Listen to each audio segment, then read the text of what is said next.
নমস্কাৰ প্ৰাগ বিশেষলে মই স্বাগতম জনাইছো দীপক শৰ্মাই প্ৰাগ নিউজত আজি তিনিগৰাকী বিশেষ অতিথি আছে তিনিগৰাকী বিশেষ কণ্ঠশিল্পী আছে তেওঁলোকৰ কণ্ঠেৰে গান আপোনালোকে বিভিন্ন সময়ত শুনিছে বিভিন্ন মঞ্চত শুনিছে বিভিন্ন টেলিভিছন চেনেলত শুনিছে গতিকে আপোনালোকে ভাবিব পাৰে যে এটি ব্যতিক্ৰম কি নতুন এনেকুৱা কি হ'ব যাৰ বাবে আপোনালোকে এই অনুষ্ঠান চাব লাগিব কাৰণ পূৰ্বেও আপোনালোকে মই আকৌ কৈছো যে তেওঁলোকৰ কণ্ঠত আপোনালোকে গান শুনিছে নতুন এইটোৱে হ'ব যে আজি আমি কাৰণ এগৰাকী শিল্পী বা এগৰাকী দিব্যাংগ বা বিশেষভাৱে সক্ষম লোকসকলে যেতিয়া অনুষ্ঠান এটা পৰিবেশন কৰে টিভিতে পৰিবেশন কৰিব আমি ঘৰত ড্ৰয়িং ৰুমত বহি চাম মঞ্চত যেতিয়া পৰিবেশন কৰে আমি গৈ দৰ্শক হিচাপে চাম আমি হাত চাপৰি বজাম বাহ দিম আৰু কম যে বাপৰে যথেষ্ট টেলেন্টেড তাৰ পিছত কি হয় ফলো আপ একশনটো কি হয় তেওঁলোকৰ জীৱনৰ কিবা পৰিৱৰ্তন হয় কিবা পাৰ্মানেন্ট সলিউশন ওলাই নে আগৰ দৰে গতানুগতিকভাৱে আগবাঢ়ি যায় ঠিক তেনেকৈ বিভিন্ন সময়ত আমি দেখা যায় যে নিউজ চেনেলত কিছুমান খবৰ খুব ডাঙৰকৈ প্ৰকাশ পায় কিন্তু খবৰটোৰ পিছত কি হয় এবছৰ পিছত কি হ'ল ফলো আপ কি হ'ল আমি কোনেও নকৰো গতিকে তিনিগৰাকী বিশেষ অতিথিক মাতি আনিছো আকৌ কৈছো এওঁলোকক আপোনালোকে পূৰ্বেও দেখিছে টেলিভিছন চেনেলত গতিকে আজি কেৱল গান নহয় গানটো এওঁলোকে গাবই আগতেও গাইছে এতিয়াও গাব কিন্তু এওঁলোকৰ যেটো কওঁ যে আমি এটা দায়িত্ব সমাজৰ এটা দায়িত্ব টেলিভিছন চেনেলৰ এটা দায়িত্ব বা আমি চালু ভাল পালো হৈ গ'ল শেষ মানে যেটো কয় এক প্ৰকাৰৰ তামাশা আমি দেখুৱাৰ পিছত হে আৰ্টিষ্ট গৰাকীৰ কি হয় পাৰ্মানেন্ট সলিউশন কিয় নহয় সেই সম্পৰ্কে আমি কথা পাতিম তেওঁলোকৰ মুখেৰে আৰু আমি আশা ৰাখিছো যদি কৰ্তৃপক্ষই সমাজৰ সচেতন বিভিন্ন সংগঠনে অনুষ্ঠান যদি চাই আছে এওঁলোকৰ বাবে মই বিচাৰিছো এটা পাৰ্মানেন্ট সলিউশন আকৌ কৈছো গান গাইছো গান গাব এওঁলোকে ভাল গান গাইছে বুলি হাত চাপৰি আপোনালোকে বজাব ঘৰত বহি নিশ্চয় অনুষ্ঠানটো চাব কিন্তু কথা সেইখিনিতে যাতে শেষ নহয় অনুষ্ঠানৰ পৰা মই বিদায় লম লগে এই গুটেই কথাখিনিৰ পৰা যাতে আমি বিদায় নলওঁ এটা নতুন চিন্তা কৰো তিনিগৰাকী অতিথি আছে ষ্টুডিওত উপস্থিত আছে নিধন কলিতা ডাঙৰীয়া স্বাগতম জনাইছো কলিতা ডাঙৰীয়া বিৰাজ বৰা উপস্থিত আছে আৰু দিলীপ ডেকা স্বাগতম জনাইছো আটাই কেইগৰাকীকে দেখিছে আপোনালোকে এওঁলোক বিশেষভাৱে সক্ষম আৰু প্ৰথমতে মই নিধন কলিতা আপোনাৰ পৰা গান নহয় গান আমি শুনিম লাহে আপোনালোকে বিভিন্ন সময়ত মই ফলো আপ আজি এই অনুষ্ঠানটোত অকনমান ব্যতিক্ৰম মানে ফলো আপ কৰাৰ চেষ্টা কৰিছো মানে আপোনালোকে গান গাই মঞ্চত টিভিত গান গাই আমি চাম বা মানুহকেইজনে খুব ভাল গান গাইছে সাংঘাতিক কণ্ঠৰ অধিকাৰী আমি গান গাওঁ হাত চাপৰি বজাওঁ দুই এটা সাহায্য হয়তো সেইটো সময়ত দিয়া হয় তাৰ পাছত আপোনালোকে ঘৰত যায় কিন্তু জীৱন সংগ্ৰামটো মই ভাবো আকৌ সেই একে হৈ থাকে 2-3 দিন পিছত হয় সামগ্ৰিকভাৱে আপোনাৰ বৰ্তমান জীৱ কাৰণ আপোনালোক লাইমলাইটত আছে আপোনালোকৰ বিষয়ে মানুহে জানে আপোনালোকক লৈ প্ৰগ্ৰাম হৈছে হয় এতিয়া আপোনালোকৰ জীৱনটো কিবা সহজ হৈছে নে সংগ্ৰামটো এতিয়া অব্যাহত আছে আৰু মই ভাবো যে সংগ্ৰামটো আপোনালোকে কম কৰিব লাগিব ইমান এটা গুণ থকাৰ পিছতো সংগ্ৰাম কেনে চলিছে জীৱনত এটা বহু বিৰতিৰ সময়ত আপুনি ষ্টুডিওত এটা আহিছে সংগ্ৰাম কেনে চলিছে জীৱনৰ সংগ্ৰাম মানে কবলৈ গলে অতি দুখজনক সংগ্ৰাম মানে কি আৰু সৰুৰ পৰা মই এটো সংগ্ৰামে বাছি ললো যিটো আপোনাৰ আমাৰ অসমীয়াৰ থলুৱা কলা কৃষ্টিৰ লোকগীত ৰামেশ্বৰ পাঠকৰ বা আন কোনোবা শিল্পীৰ লোকগীত হয় মই গাই ভাল পাওঁ বা শ্ৰোতাক মই মনোৰঞ্জন দিব বিচাৰো তে শ্ৰোতাই কেনেকুৱা পায় নাজানো কিন্তু মই এটা বস্তু ভাবো শিল্পী হয় যদি শিল্পীৰ হৃদয়ত অহংকাৰ থাকে হি কোনো দিন শিল্পী হ'ব নোৱাৰে আৰু যদি এগৰাকী ভাল ব্যক্তিৰ হেৰি থাকে অহংকাৰ থাকে সেই ব্যক্তিৰ কেতিয়াও তাৰমানে মানুহ হ'ব নোৱাৰে মই ভাবো মানুহ হ'ব লাগিলে প্ৰথমতে হৃদয়ৰ পৰা দূৰ কৰিব লাগিব আমি অহংকাৰ খংৰাগ আৰু শিল্পী হ'ব লাগিলে বহুত কথা ধৈৰ্যৰ মাজেৰে আমি পাৰ কৰি যাব লাগিব তো মানুহৰ মই এটা বস্তু ভাবো আজি আপোনালোকৰ চেনেলত মই প্ৰকাশ কৰিব বিচাৰিম এই যে বিভিন্ন চেনেলত বিভিন্ন অনুষ্ঠানত আমাৰ নিচিনা গৰীব দুখীয়া মানুহবোৰক গান গাওঁতে অমুকে কিবা কিবি দিম বুলি কয় দিম মিডিয়াৰ আগত সান্তনা দিয়ে নিধন তোমালোকক অমুক দিম তমুক দিম বুলি কয় কিছুমানে হয়তো দুই এটাই দিছে বেছিভাগে দিয়াই নাই আজি দাদাই যদি অনুমতি দিয়ে মই এটা কথা ক'ব বিচাৰিম মোক তাৰমানে শিল্পী এজনে মোক কৈছিল মই সুখৰ সংজ্ঞাত যেতিয়া প্ৰথম অনুষ্ঠান পৰিবেশন কৰোঁ তেতিয়া কৈছিল নিধন তোমাক মই এই খতিৰাম পাতিৰামৰ নিচিনা 1000-2000 টকা দিয়াটো মই পছন্দ নকৰোঁ তুমি দুখীয়া ঘৰৰ ল'ৰা হিচাপে তোমাক মই এখন 50-60 হাজাৰৰ ভিতৰত দোকান এখন পাতি দিম বুলি তেওঁ মোক প্ৰতিশ্ৰুতি দিছিল সেই প্ৰতিশ্ৰুতি শুনি অসমৰ ৰাইজে বহুত ভাল পাইছিল আৰু মই মোৰ বাচ্চা দুটি আছে কণমানি শিশু সেই শিশু দুটিৰ কাৰণে মই বাছ ষ্টেণ্ডতে হওক বিভিন্ন বজাৰতে হওক মই দিনটো গীত গাই বোকা পানী গছকি মই বাচ্চা দুটাৰ কাৰণে মই ঘৰখন চলাইছোঁ এনেকৈ ডাঙৰ ল'ৰাটো 6ত পঢ়ে সৰু ছোৱালীজনী 3য় শ্ৰেণী মানে সলিউশন হোৱা নাই সমাধান হোৱা নাই নাই হোৱা এই শিল্পীজনৰ নাম ক'ব বিচাৰিম যদি আপোনালোক অনুমতি দিয়ে নামটো নকলে ভাল হ'ব বুলি ভাবো আমি কাৰণ নিশ্চয় নিশ্চয় হয় সলিউশন হোৱা নাই তাৰমানে দিম বুলি হয়তো প্ৰকাশ কৰিছে আজি 3 বছৰ উকলি গ'ল মই ফোনেৰে যোগাযোগ কৰিলেও তেওঁ তাৰমানে হেৰি নকৰে বা নিধন তোমাক মই অমুক দিনা লগ কৰিম বুলি কৈ কথা দিয়ে কিন্তু লগ নকৰে তেনেকৈ আজি 3 বছৰ হৈ গ'ল একোৱে নাপালোঁ এতিয়ালৈ মানে মই আকৌ এবাৰ মই সুধিম মই আমাৰ ষ্টুডিঅ'ত যেটো বিৰাজ আছে বিৰাজ মই একে সুধিম যে মই মানে অকমান বিষয়টো ব্যতিক্ৰমী হেবা আপোনালোকক এইভাবে মাতিছো যে কেৱল গান গাবলে নহয় বা কোনবা 1000-2000 টকা দিব সেইটো মোৰ উদ্দেশ্য নহয় মই হেতু কৰিব বিচৰা নাই সেলফ সাফিশিয়েন্ট যাতে আপোনালোক হওক পুতৰ পাত্ৰ যাতে নহওক আপোনালোকে আন নৰ্মাল সিঙ্গাৰৰ দৰে নৰ্মাল কণ্ঠশিল্পীৰ লগত সমানে ফেৰ মাৰক আৰু আপোনালোক উপযুক্ত মাননি পাওক এটা পাৰ্মানেন্ট সলিউশনৰ বাবে আহিছো মই বিৰাজ আপোনাৰ ওচৰত আহিব বিচাৰিছো যিদৰে গুটে এক প্ৰকাৰৰ ধৰক যিদৰে এটা সমাজে যে এটা দয়াৰ দৃষ্টিৰে চাই শব্দটো হয়তো কবলে ভুল হ'ব তথাপিও মই ভাবো বিৰাজ যে এনেকুৱা হ'ব নোৱাৰে নে যে আমি তোমালোকেও সমানে গান গোৱা সমানে ফেৰ মাৰা আৰু যোগ্যতাৰ ভিত্তিত তোমালোকো আমন্ত্ৰণ জনাওক যাতে তোমালোকে স্পেশাল বুলি পুতও পাব না লাগে যাতে সমাজৰ পৰা কাৰণ মানুহৰ জীৱনৰ স্বাভিমান আমি দেখিছো যিমান সফল মানুহ আছে পৃথিৱীত সবৰে এটা সংগ্ৰাম আছে আৰু সংগ্ৰামী জীৱনবোৰ হে আসলতে এটা গোল এচিভ কৰিব পাৰে বিৰাজ কি কোৱা ডেকা লৰা বিএ পাস কৰিছা প্ৰথমতে কংগ্ৰেচুলেশনস কৃতজ্ঞতা জ্ঞাপন কৰিছো কি ভাবা যে অকমান দৃষ্টিভংগীটো আমি আমাৰ খলনি কৰিবৰ হৈছে বিৰাজ ধন্যবাদ প্ৰথমতে মোৰ ফালৰ পৰা আপোনালোকলৈও ধন্যবাদ থাকিলে আসলতে মই ক'ব বিচাৰিছিলো যে আমাৰ জীৱনটোৱে হৈছে সংগ্ৰামী আমি জীৱন পথত যেতিয়া সৰুৰ পৰা যেতিয়া আমি জীৱন পথত আহিছো তেতিয়াৰ পৰাই আমি সংগ্ৰামী হ'বলৈ শিকিছো যেতিয়া আমি পঢ়িছো মোৰ পঢ়া সময়তে তেতিয়া মই তৃতীয়মান শ্ৰেণীৰ পৰাই মোৰ ঘৰৰ ফালৰ পৰা মোৰ সৰু খুৰা হয় সৰু খুৰাৰ মোৰ ফুল্লি সাপোৰ্ট আছিলে বিশেষকৈ মোৰ পঢ়াৰ লগতে যে মোক তেওঁ আজিও মোক এই বিৰাজ নামটোৰে তেওঁ মোক নামাতে মোৰ আজিও মোক তেওঁ পোৱালি বুলিয়ে মাতে পোৱালি বুলি মোক সম্বোধন কৰে তেখেতে মোক জনাইছিল যে তুমি পঢ়াৰ লগতে তোমাৰ জীৱনত বহুত প্ৰতিভা আছে তুমি পঢ়াৰ লগতে তুমি গানতো আগবাঢ়ি যোৱা তেনেকৈ মোক গানত তেওঁ আগবঢ়াই আনিছিলে আৰু গানৰ লগতে আজি মই আপোনালোকৰ একচুয়ালি সমাজৰ আশীৰ্বাদ লাগিব আমাক যদি সচেতন লোকে আমাক যদি আগবঢ়াই নানে বা আমি যদি অকমান নিজেও অকমান সুস্থ সবল হ'ব লাগিব তেতিয়াহে আমি এই সমাজৰ মাজত আসলতে সংগ্ৰামৰ পথেৰে জীৱনটোত আগবাঢ়ি আহিব পাৰো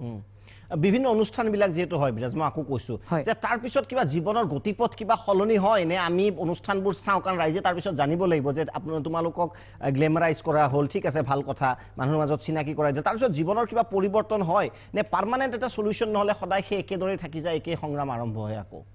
নাই আসলতে চাওক যেতিয়া সাপোজ মই ক'ব গৈছো যে কিছুমান ঠাইত প্ৰগ্ৰামবিলাক একচুয়ালি মই সিঙ্গল প্ৰগ্ৰামো কৰোঁ আৰু গ্ৰুপ প্ৰগ্ৰামো কৰোঁ আৰু এখিনিতে মই আপোনালোকক জনাবলৈ পাই সুখী হৈছো যে মই গ্ৰুপ প্ৰগ্ৰামত একচুয়ালি মই আহিছো আপোনালোকৰ আজি এই অনুষ্ঠানটোত উপস্থিত আছে মোৰ আগফালে নিধন দা তেখেতে মোক গ্ৰুপত মানে আমন্ত্ৰণ জনাইছিলে তেখেতে কৈছিলে যে বিৰাজ তুমি আমাৰ গ্ৰুপলৈ আহা আৰু তেতিয়াৰ পৰা মই তেখেতক টাইম দিছিলো আজি তেওঁলোকৰ লগত মই আপোনালোকৰ এই অনুষ্ঠানটোলৈ আহিব পাৰিছো মোৰে এটা সৌভাগ্য হয় আৰু অনুষ্ঠানবিলাকত কয় আসলতে বহুত ব্যক্তিয়ে কয় বা তোমালোকক আমি সহায় কৰিম আসলতে মোৰ ক্ষেত্ৰত ক'ব গৈছো যে মোক সহায় কৰিছে বাৰু বহুতে মোক সহায়ও কৰিছে আৰু মোক একচুয়ালি মোক সাহস যোগাইছে বহুতে মোক এক্স্যাক্টলি মই সেইটো ক'ব বিচাৰ যে সাহসটো মেইন কথা বুলি ভাবো কিয় বিৰাজে কিয় আনৰ ওপৰত নিৰ্ভৰশীল হ'ব বিৰাজে নিজেই কিয় এটা সাংঘাতিক ক্ৰিয়েট কৰিব নোৱাৰিব নহয় জানো বিৰাজ ডেকা লৰা হয় এতিয়া মোক ঘৰৰ লগতে মোৰ তাত একচুয়ালি মই সৰু কালিতো মই মামাহঁতৰ ঘৰৰ ফালৰ পৰাই মই ডাঙৰ হৈছিলো যে মোক মামাহঁতেও এই ক্ষেত্ৰত মোক সাহস যোগাইছিলে আৰু সকলো ঘৰৰ মানুহ তথা আৰু কিছু সচেতন ব্যক্তি আছে প্লাস আজি প্ৰগ্ৰামবিলাকত গ'লে তাত দুই এজন মানুহে কয় বোলে তোমাৰ সম্পূৰ্ণ প্ৰতিভা আছে তুমি আগুৱাই যোৱা তোমাক আমি সহায় কৰিম কিন্তু এই প্ৰগ্ৰেমবিলাক যোৱাৰ পাছত তাৰ অকণমান ব্যতিক্ৰমী হয় কিছুমানে হয়তো আমাক সহায় কৰিবৰ কাৰণে ওলাই নাহে হয়তো কিছুমানে আকৌ নিজে আগবাঢ়ি আহে আমাক সহায় কৰিব কিন্তু যিবিলাক আগবাঢ়ি আহে আচলতে সেইবিলাককো আমি সদায় তেওঁলোকৰ ওচৰত চিৰকৃতজ্ঞ হৈ ৰওঁ আৰু যিবোৰ আগবাঢ়ি নাহে তেওঁলোককো আমি বেয়া নাপাওঁ কিন্তু আমি এইটোৱে বিচাৰোঁ আমাক সদায় সাহসৰ প্ৰয়োজন আমাক সাহস জগাওক আমি যিখিনি নাজানো আজি সেইবোৰ যাতে আমাক সদায় শিকাই যাওক সেইটোৱে আমি বিচাৰোঁ মই আকৌ কৈছোঁ যে গান শুনিম আমি আপোনালোকে বিভিন্ন সময়ত শুনি আহিছে বিভিন্ন টেলিভিজন চেনেলত মঞ্চত গান শুনি আহি আছে কিন্তু গান গোৱাটো আৰু শুনাটোৱে শেষ কথা নহয় সমাজৰ এওঁলোক যিহেতু এটা গুৰুত্বপূৰ্ণ অংগ এওঁলোকে গান গাই উঠি ঘৰত যায় কি হয় সেইখিনিও আমি জনাৰ দৰকাৰ আছে দিলীপ ডেকা আপোনাৰ ওচৰত আহিব বিচাৰিছোঁ শিল্পী হিচাপে ধৰক শিল্পী হিচাপে বিভিন্ন ঠাইত মই ভাবোঁ চৰকাৰীভাৱে শিল্পীক যিদৰে সহায় সহযোগিতা পায় ইণ্ডিভিজুৱেলিটো কৰে মই আকৌ কৈছোঁ যে সেইটো বেলেগ কথা এটা বিশেষ সুবিধা প্ৰদান কৰিব লাগে বুলি ভাবে চৰকাৰৰ তৰফৰ পৰাও মানে শিল্পী বুলি এজন কাৰোবাৰ ওপৰত পুতৌ নহয় যে কোনোবা দৃষ্টিহীন তেওঁৰ ওপৰত চৰকাৰে পুতৌ কৰিব নহয় শিল্পী হিচাপে লোকবাদ্যটো আপুনি বজায় লোকগীত আপোনালোকে গায় তাৰ বাবে এটা ছেপাৰেটলি এটা পৃথকভাৱে চৰকাৰৰ কিবা আঁচনি এখনৰ প্ৰয়োজন নাই বুলি নাভাবেনে ডেকা ডাঙৰীয়া হয় আপুনি ঠিকেই কৈছে আচলতে এনেকুৱা এটা যদি থাকে স্কলাৰশ্বিপ তেতিয়া তেনেহ'লে ভালেই হয় এনেকুৱা আমি এতিয়া মই দোতাৰা বজাওঁ বা লোকবাদ্য গোটেইখিনিয়ে বজাওঁ আধুনিক গীত গাওঁ লোকগীত গাওঁ গতিকে আমি কিবা এটা যদি এনেকৈ চৰকাৰৰ ফালৰ পৰা কিবা আমাক স্থায়ী যদি কিবা এটা এনেকুৱাকৈ আমাক জলপানী দিয়ে তেতিয়াহ'লেতো বহুত ভাল কথা হয় নিশ্চয় মই আকৌ আহিব বিচাৰিছোঁ এইবাৰ মই নিধন কলিতা ডাঙৰীয়া গতিকে কথাবোৰ আমি পাতি আছোঁ এটা গান শুনো আমি কাৰণ আকৌ কৈছোঁ যে দৰ্শকে নিশ্চয় গানো শুনিব বিচাৰিব আপোনালোকৰ পৰা জীৱন যায়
সুন্দৰ আৰু ধন্যবাদ জ্ঞাপন কৰিছো ইমান সুন্দৰ লোকগীত এটা আপুনি গালে আৰু লোকগীতৰ বৈশিষ্ট্য এইটো যে জীৱনৰ সমগ্ৰ সংগ্ৰাম জীৱনৰ উদ্দেশ্য গোটেইবোৰ তাত আচলতে লিপিবদ্ধ থাকে সুন্দৰভাৱে ফুটাই তুলিলে বিৰাজ সংগীত সাধনাটো কেতিয়াৰ পৰা আৰম্ভ হৈছিল সংগীত সাধনা আচলতে মই আপোনাক অকণমান আগতে কৈছোঁ যে মই তৃতীয়মান শ্ৰেণীৰ পৰা গীত গাবলৈ লৈছোঁ আজি মই আপোনালোকৰ অনুষ্ঠানত নাম ল'ব বিচাৰিম যিখন স্কুলত মই মোৰ শিক্ষা জীৱন আৰম্ভ কৰিছিলোঁ আমাৰ বশিষ্ঠত অৱস্থিত গুৱাহাটী ব্লাইণ্ড হাইস্কুলত তাতে মই তৃতীয়মান শ্ৰেণীৰ পৰা মই গান গাইছিলোঁ তাত এজন মোৰ আমি দাদা হিচাপে সম্বোধন কৰোঁ তেওঁৰ নাম আছিলে পৰেশ কলিতা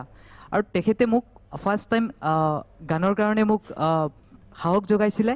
আৰু তেতিয়া মই সৰু আছিলোঁ তেখেতে মোক আজিও মোৰ মনত আছে তেওঁ মোক কোলাত লৈ পেলাই আমাৰ স্কুলত এখন আচলতে আমাৰ স্কুলত চৰা বুলি আমাৰ সপ্তাহত অনুষ্ঠিত হৈছিলে তাত আমাক সৰু ল'ৰা ছোৱালীক লগতে ডাঙৰ ল'ৰা ছোৱালীবিলাকো গান গাবৰ কাৰণে আমাক চান্স দিছিলে আৰু তেতিয়া মোক তেওঁ গাব দিছিলে তেতিয়া অকণমান সৰু আছিলোঁ যিহেতু ইমান বুজি পোৱা নাছিলোঁ তেতিয়া মই বুলবুল হুছেইনৰ গীত বহুত গাইছিলোঁ তেতিয়া যিহেতু আমাৰ তেখেত আমাৰ ওচৰৰে হয় জনপ্ৰিয় হয় তেখেতৰ গীত মই বহুত গাইছিলোঁ আৰু তাৰ পাছতে তেখেতে মোক যেতিয়া গীত গাবলৈ দিছিলে সেই তেতিয়াৰ পৰাই মই গান গোৱাটো আজি পৰ্যন্ত এৰি দিয়া নাই মোৰ পঢ়াৰ লগতে মোৰ সংগীতৰ যাত্ৰা মই তোমাৰ ভাল পোৱা গান ঠিক আছে তুমি অসমীয়া তুমি বুজিলা তোমাৰে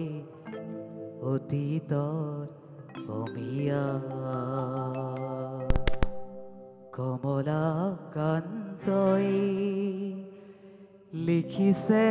কবিতাত তুমি অসমীয়া তুমি বুজিলা তোমাৰে অতীতৰ অমিয়া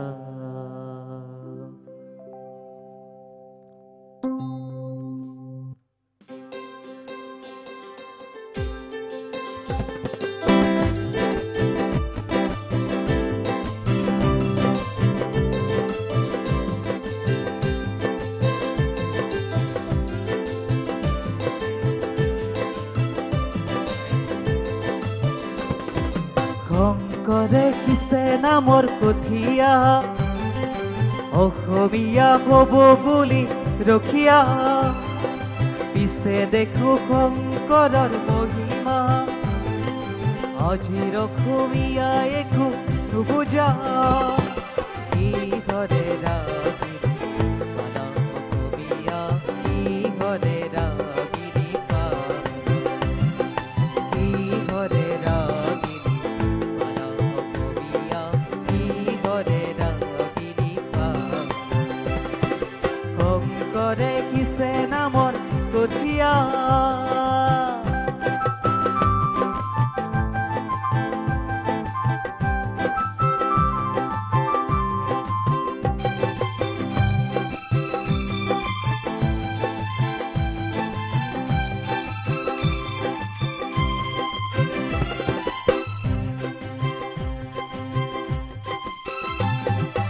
অতীতৰ কোন কিয়নো পাহৰা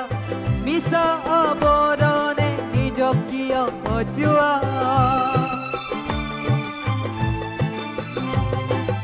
অতীতৰ কোন কিয়নো পাহৰা মিছা আৱৰণে নিজক কিয় সজোৱা লক্ষ্মীনাথৰ ভাষা তুমি নিশিকা হেমকোষৰ শব্দকো নুবুজা শেক্সপিয়াৰ চেলি বুলি চিঞৰা সত্ৰীয়া নাট গীতক নুবুজা ইহৰে ৰাগিনী পালা অসমীয়া ইহৰে ৰাগিনী পালা ইহৰে ৰাগিনী পালা অসমীয়া ইহৰে ৰাগিনী পালা ৰখিয়া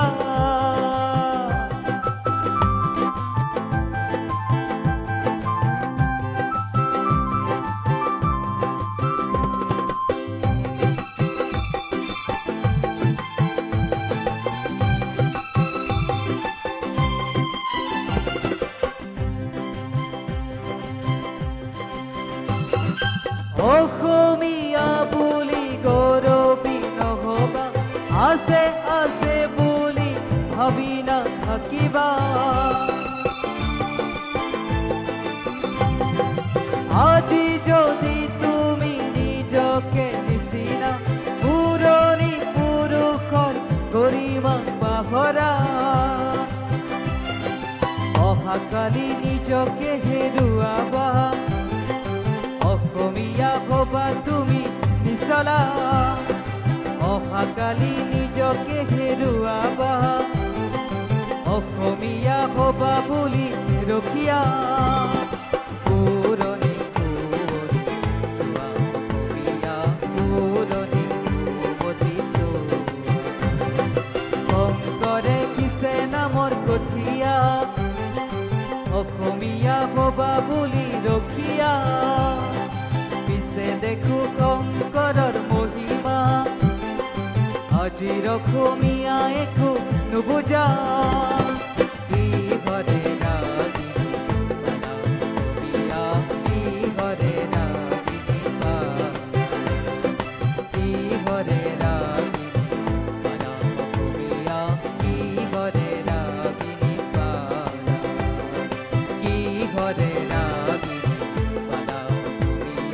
কি হৰে ৰাগিনী পালা Thank you. সুন্দৰ এটা গান আৰু যথেষ্ট গভীৰ শব্দলি আছে গোটেই গানটোত ধন্যবাদ আৰু অব্যাহত থাকিব গান আৰু বিশেষকৈ কেৱল গানেই নহয় এওঁলোকৰ জীৱন যাত্ৰাৰ জীৱন সংগ্ৰামৰ ওপৰতো পাতিম বা আটাইৰে জীৱন এটা সংগ্ৰাম আপোনাৰ জীৱন মোৰ জীৱন সকলোৰে এটা সংগ্ৰাম কিন্তু এওঁলোকে তাৰ মাজতে নিজৰ এটা বিশেষ প্ৰতিভাৰে উজ্বলি উঠিছে জীৱনটো কেনেদৰে আগবঢ়াই নিছে এওঁলোকে এইবোৰ জানিম কিন্তু সময় হৈছে বাণিজ্যিক বিৰতিৰ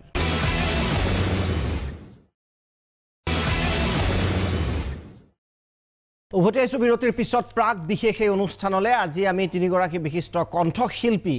আপোনালোকৰ সন্মুখত লৈ আহিছোঁ আৰু তেওঁলোকৰ পৰা গান শুনি আছোঁ আৰু লগতে আমি তেওঁলোকৰ জীৱনৰো কথা পাতি আছোঁ আৰু গোটেই জীৱনটো যিটো সংগ্ৰাম আপোনালোকে নিশ্চয় অনুপ্ৰেৰণা পাব তেওঁলোকৰ পৰা মই দিলীপ ডেকা ডাঙৰীয়া আপোনাৰ ওচৰলৈ আহিব বিচাৰিছোঁ লোকবাদ্য কেতিয়াৰ পৰা আপোন হ'ল আপোনাৰ মই আচলতে সৰুৰ পৰাই মই লোকবাদ্য শুনি আহিছোঁ আগতে আমি যেতিয়া সৰু আছিলোঁ মই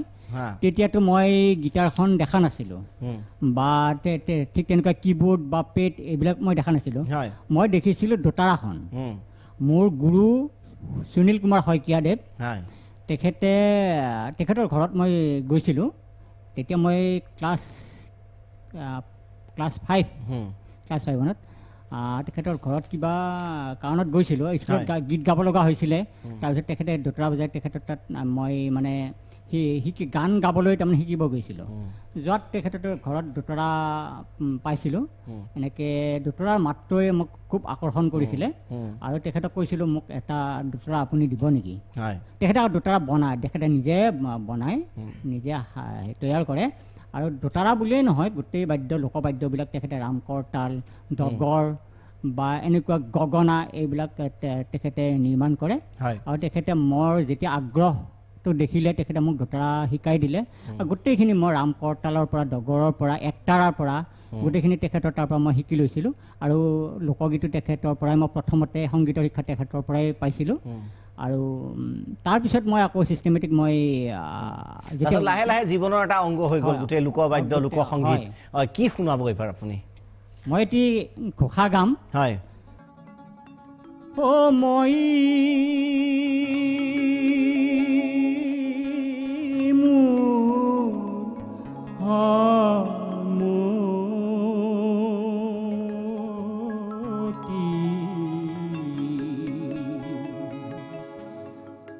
নজানো তাৰ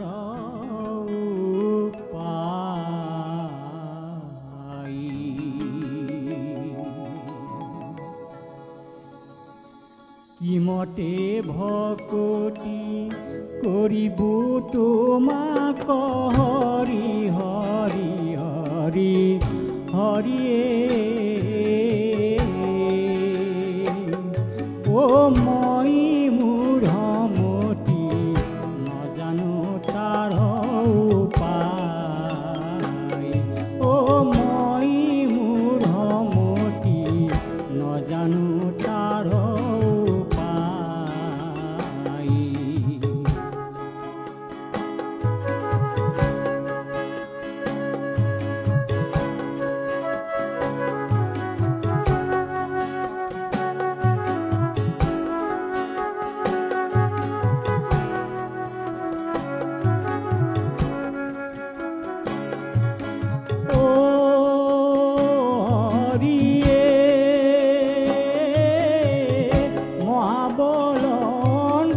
দুৰ্বাসনা গুৰ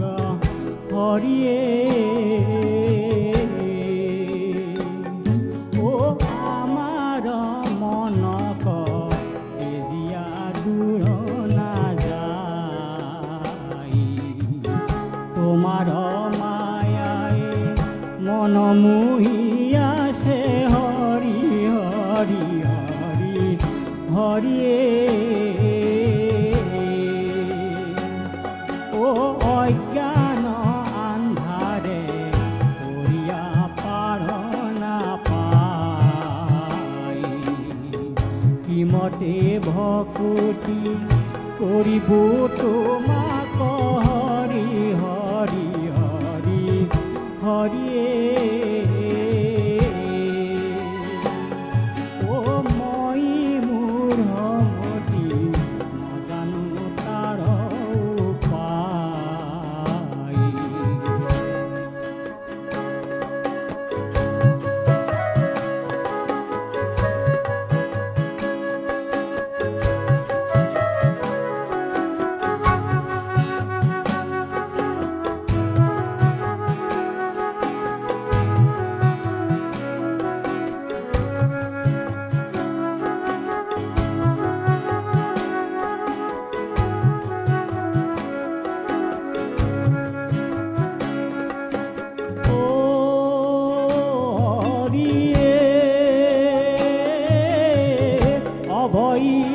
শৰণে হৰণ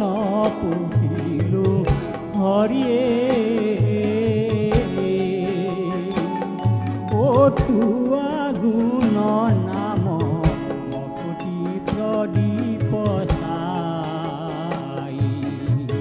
ভকতি মিনতি প্ৰণতি নজানো হৰি হৰি হৰি হৰিয়ে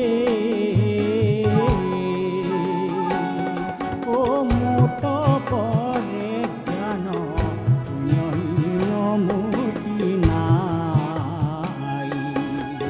কিমতে ভকতি কৰিব তোমাক হৰি হৰি হৰি হৰিয়ে ও মই মোৰ মতি নজানো তাৰ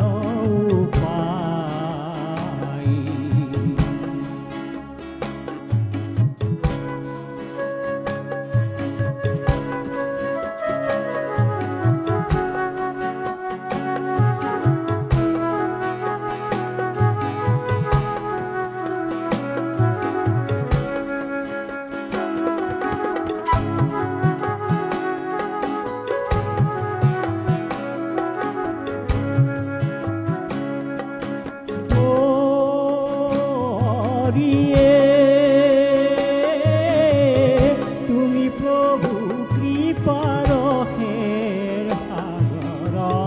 হরিয়ে ও দিও মোক তুয়া রসায়া তলে ঠাই ও দিও মোক তুয়া পদসায়া তলে ঠাই কিমতে ভকতি কৰিব তোমাক হৰি হৰি হৰি হৰিয়ে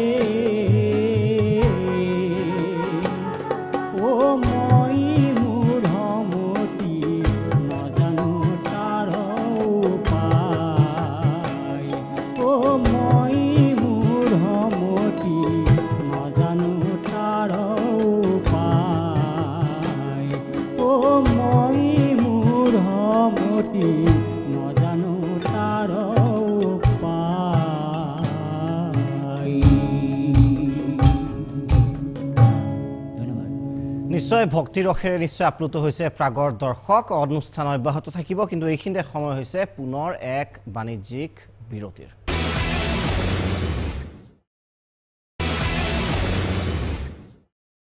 উভতি আহিছোঁ বিৰতিৰ পিছত তিনিগৰাকী বিশিষ্ট অতিথি আছে তেওঁলোকৰ সৈতে কথা পাতি আছোঁ আৰু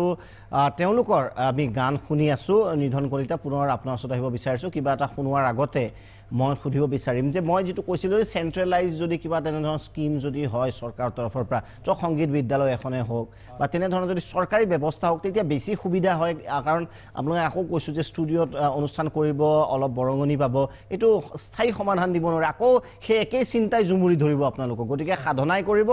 জীৱন সংগ্ৰামে কৰিব নে পৰিয়ালেই চলাব গতিকে তেনেধৰণৰ এটা পাৰ্মানেণ্ট সলিউশ্যন নিবিচাৰে জানো আপোনালোকেও বিচাৰো নিশ্চয় হয়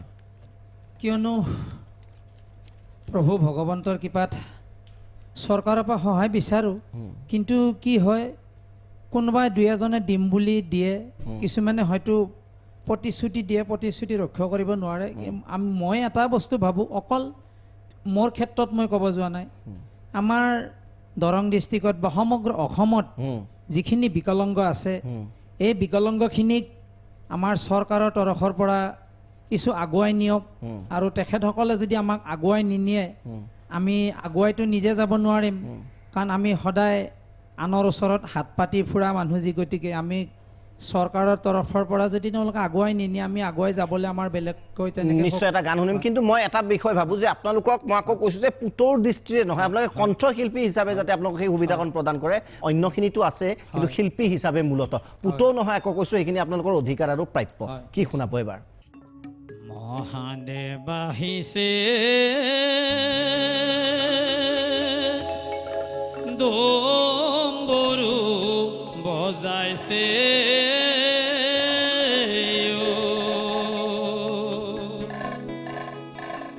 ও হৰি ভিক্ষানো মাগিছা কি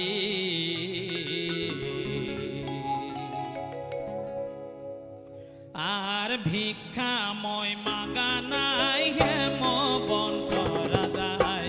মাগিছো তোমাৰ জি মাগিছো তোমাৰ জি মহাদেৱ আহিছে ডম্বৰু বজাইছে ও হৰি ভিক্ষানো মাগিছা কি আৰ ভিক্ষা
নিশ্চয় ধন্যবাদ জ্ঞাপন কৰিছোঁ খুব সুন্দৰ সুন্দৰ গান শুনি আছোঁ আৰু মহাদেৱ আহিছে ডম্বৰু বাজিছে নিশ্চয় ভক্তিময় হৈ পৰিছে সমগ্ৰ পৰিৱেশ উভতি আহিম বিৰতিৰ পিছত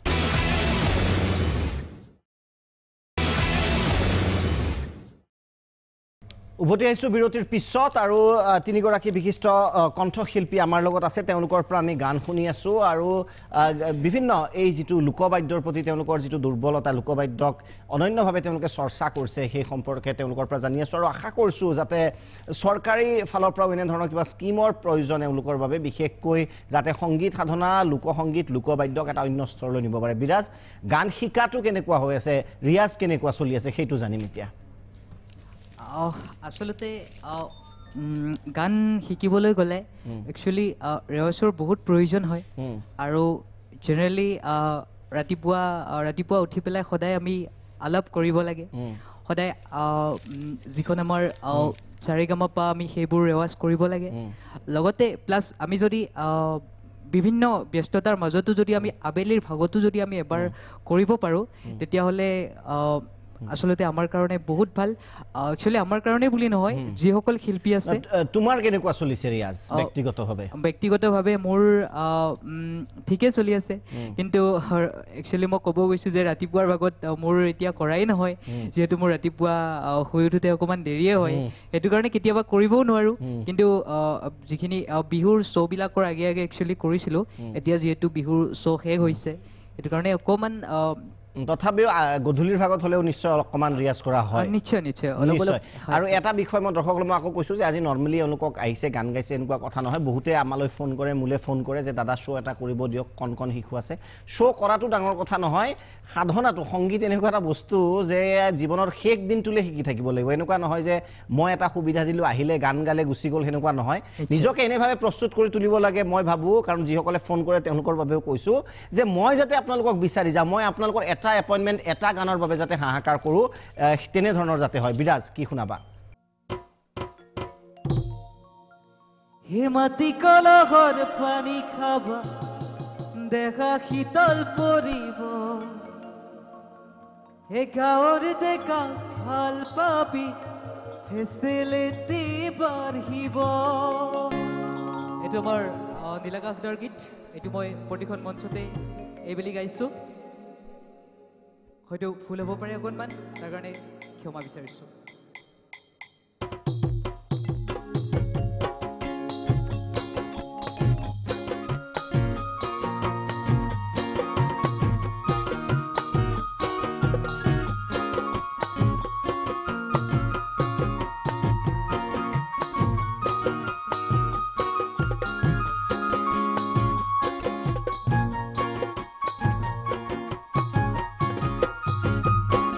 কলহৰ পানী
তলতে কন্তে কৰি থাকোঁতে এজনী ছোৱালী মোৰ প্ৰেমতে পৰিলে তাইৰ নাম হ'ল তমিয়া দেখিবলৈ ধুনীয়া তাৰ মিঠা হাঁহিটিয়ে খাই দিলে মোৰ কলিজা ও তাইৰ মিঠা হাঁহিটিয়ে খাই দিলে মোৰ কলিজা ও তাইৰ মিঠা হাঁহিটিয়ে খাই দিলে মোৰ কলিজা হে তুমি নাচনি এতিয়া যে গাভৰু হে আহাচোন কাষলে অকমান মৰম কৰো হে ময়ো বিচাৰিছো সুগন্ধি ঐ গোলাপ ফুল হে মৰমে জানানে নিবিচাৰে জাতি কুল ঐ যা মোৰ যা তোমাকে লগত লৈ হে পলাই গুচি যাম অকণমান মাতটো ভাগি আছে যিহেতু আজি বেছি দিন হোৱা নাই বিহুৰ শ্ব'সমূহ শেষ হ'বৰ কাৰণে সেইবাবে দৰ্শক ৰাইজৰ ওচৰত ক্ষমা বিচাৰিছোঁ তোমাকে লগত লৈ হে পলাই গুচি যাম হে টিপ টপ দেখিলে নাকু বুলি নকবা মাজনী টিপ টপ দেখিলে নাকু বুলি নকবা মাজনী ঐ অনুপানী লগা অনুপানী লগা জয় হাতত চৰিয়ালৈ পানীটো কি থাকোঁতে মাজনী হাতত চৰিয়ালৈ পানীটো কি থাকোঁতে মাজনী উজনি ঐ হ'বনো পানী লগা জয়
ফাগুনি পলাশৰ ৰঙা ৰং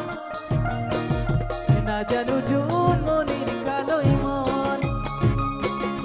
ভয়ো লাগে কপে বুকুখন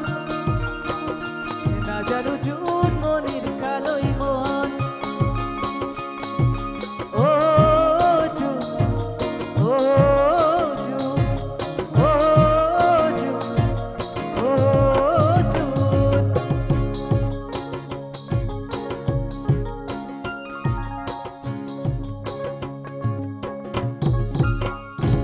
ধন্যবাদ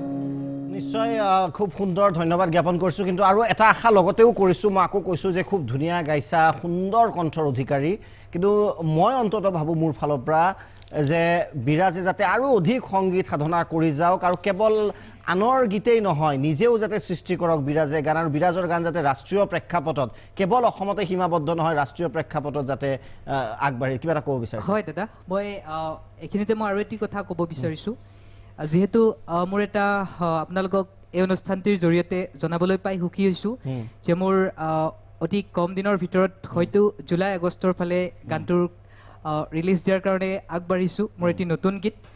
আপোনালোকক খুব কম দিনৰ ভিতৰত আপোনালোকৰ মাজলৈ আগবঢ়াই দিম আৰু গীতটিত মোৰ লগত কণ্ঠনি গৰাইছে মোৰ সহশিল্পী ৰিজুমণি কাশ্যপে আৰু গীতটো লিখিছিলে চাংচাৰীৰ এজন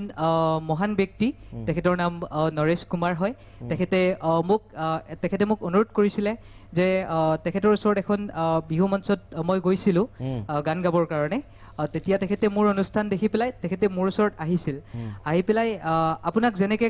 মই যেনেকৈ অকণমান আগতে কৈছিলোঁ আমাক কিছু সাহসৰ প্ৰয়োজন হয়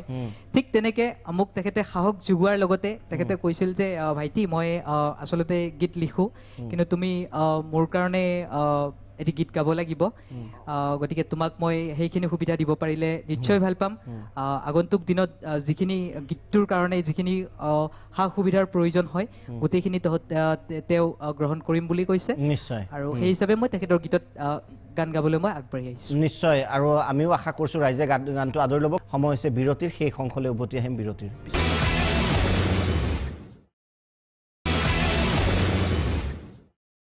উভতি আহিছোঁ বিৰতিৰ পিছত আমি তিনিগৰাকী বিশিষ্ট অতিথিক নিমন্ত্ৰণ কৰিছোঁ আৰু এওঁলোকক কণ্ঠশিল্পী হিচাপে আজি নিমন্ত্ৰণ কৰি আনিছোঁ আকৌ কৈছোঁ যে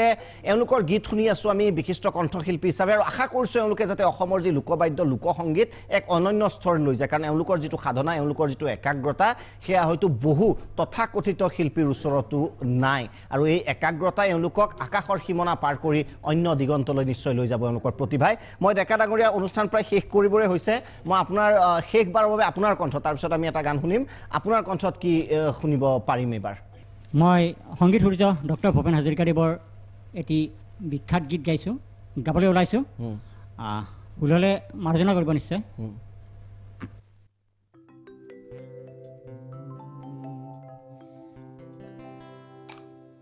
বিস্তীৰ্ণ পাৰৰে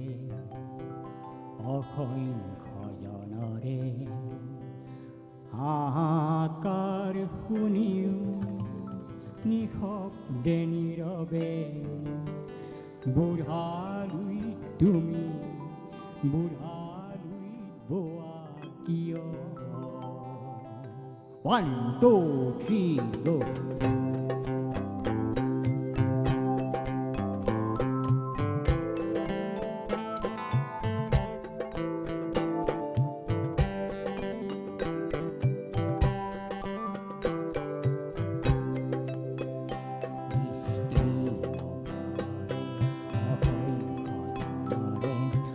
আকাৰ শুনিও নিশব্দে নীৰৱে বুঢ়ালৈ তুমি বুঢ়ালৈ বোৱা কিয়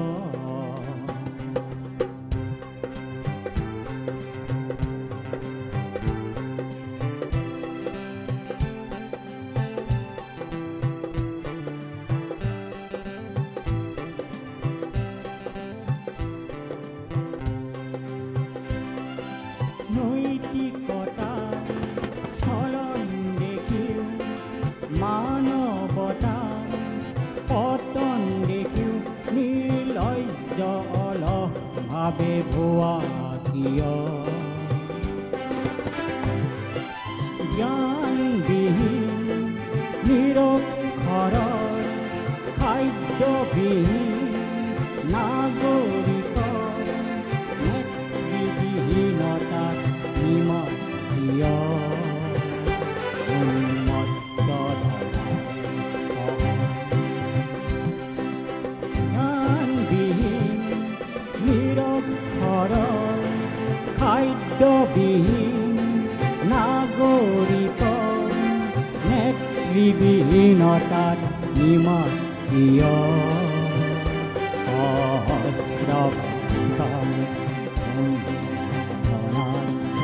অভিজ্ঞতাৰে পংগু মানৱ সবল সংগ্ৰামী আৰু অগ্ৰগামী কৰি নোতোলা কিয়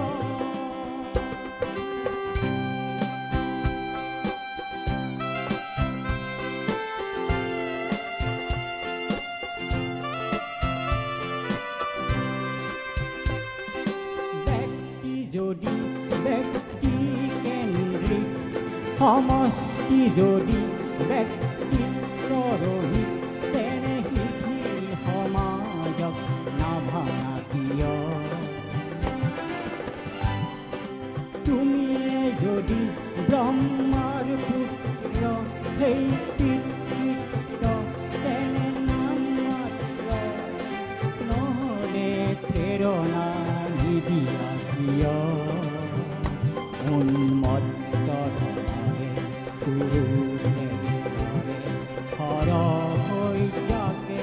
আলিঙ্গন কৰা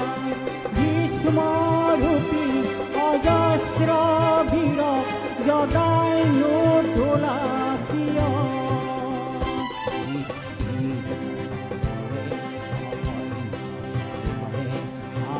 আকাৰ শুনি নিশব্দে নীৰৱে বুঢ়ালৈ তুমি বুঢ়ালৈ খোৱা কিয়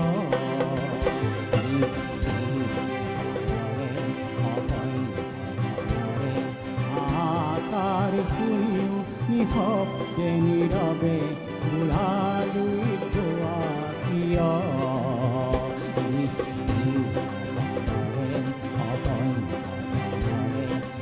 আকাৰ শুনিও নিশব্দে নীৰৱে বুঢ়ালৈ তুমি বুঢ়ালৈ ধোৱা কিয়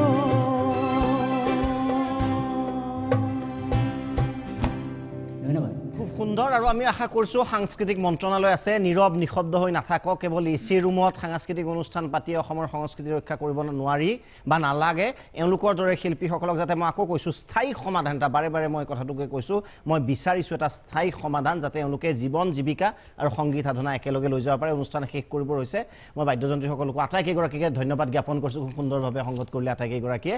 মই দীপক শৰ্মা অনুষ্ঠানৰ পৰা বিদায় লৈছোঁ কিন্তু যোৱাৰ পূৰ্বে আমি শেষ কৰিম এটা গানেৰে আৰম্ভ কৰিম কলিতা ডাঙৰীয়া আপোনাৰ এটা গান গাওক আৰু সেই গানটোৰে আমি শেষ কৰিম কিন্তু তাৰ পূৰ্বে মই বিদায় লৈ থৈছোঁ তোমরা না যায় না যায় না যায় সইরে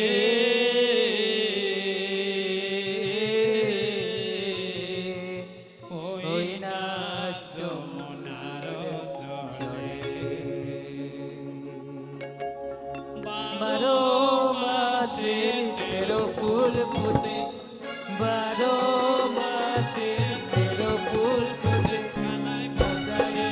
ফুটে ওরা সই না যায় জোড়ার